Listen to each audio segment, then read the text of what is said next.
Kita sudah baca bagian firman Tuhan dari kitab Rut pasal 3 ayat 8-15. Saudara, saya sepaham dengan ungkapan badai pasti berlalu.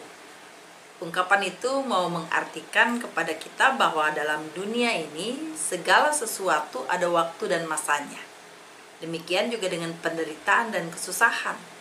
Tidak selamanya penderitaan terus dialami.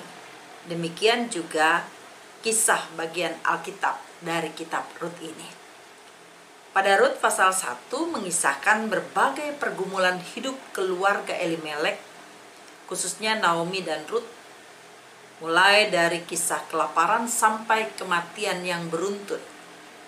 Dalam Rut pasal 2, kita melihat bahwa mulai muncul titik terang.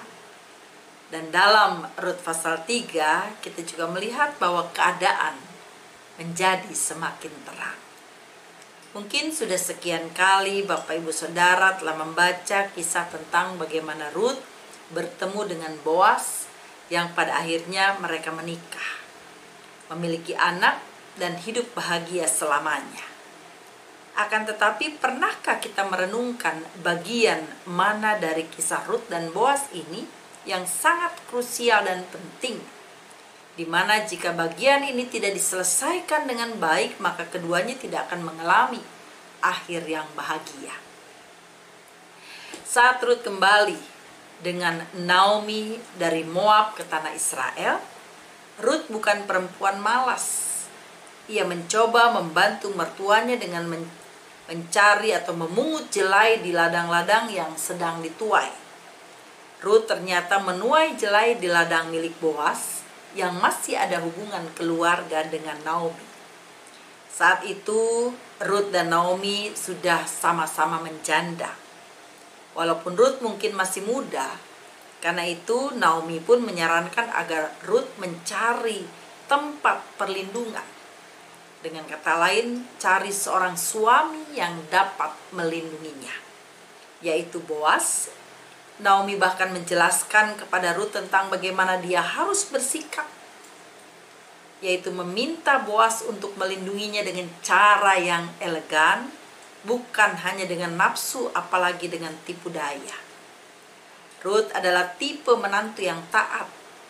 Ia melakukan dengan persis apa yang Naomi mertuanya katakan. Naomi meminta Rut untuk melakukan sesuatu yang sukar, yaitu untuk mendatangi Boas di waktu malam. Rut pun mau dan bersedia melakukannya. Saudara, jika kita melihat budaya Israel pada waktu itu, apa yang dilakukan Rut sangatlah beresiko. Siapa Rut sehingga Boas mau menebus dan melindunginya? Bisa saja Boas justru berpikir negatif tentang tindakan yang dilakukan oleh Rut tersebut. Apalagi Rut adalah seorang perempuan asing. Akan tetapi Rut tidak lari dari masalah, tetapi dia mau menghadapi masalah tersebut dengan melakukan apa yang menjadi bagiannya. Kita perhatikan Bapak Ibu Saudaraku ayat-ayat yang berikutnya.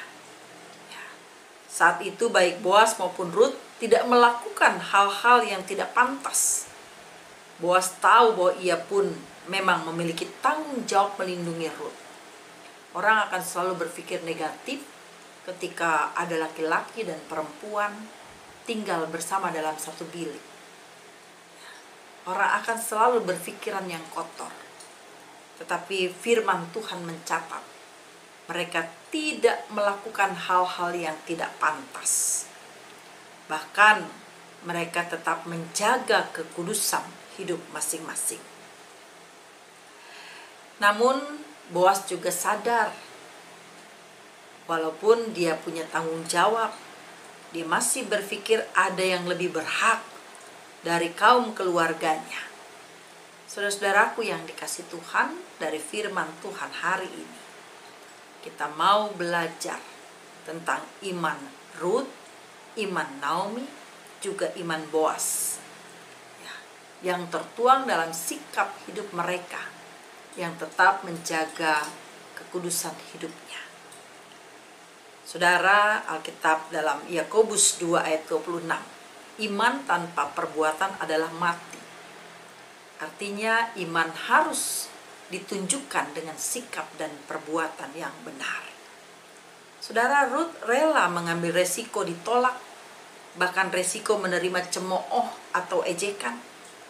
Ia mendengarkan dan mengikuti nasihat, juga bertindak sesuai instruksi mertua.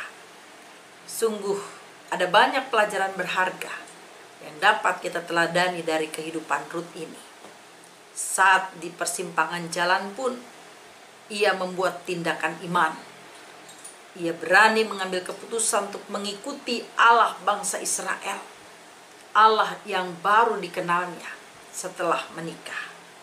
Saudara, Ruth menjadi wanita pilihan yang diberkati oleh Tuhan. Dari latar belakang keluarga yang berdosa dan tidak punya masa depan. Bahkan dikatakan dari suku yang terkutuk. Tapi Tuhan mengubahnya menjadi masa depan yang gemilang. Saudara, ini mengajarkan kepada kita, orang yang setia dan taat akan dipilih dan diberkati Tuhan. Amin.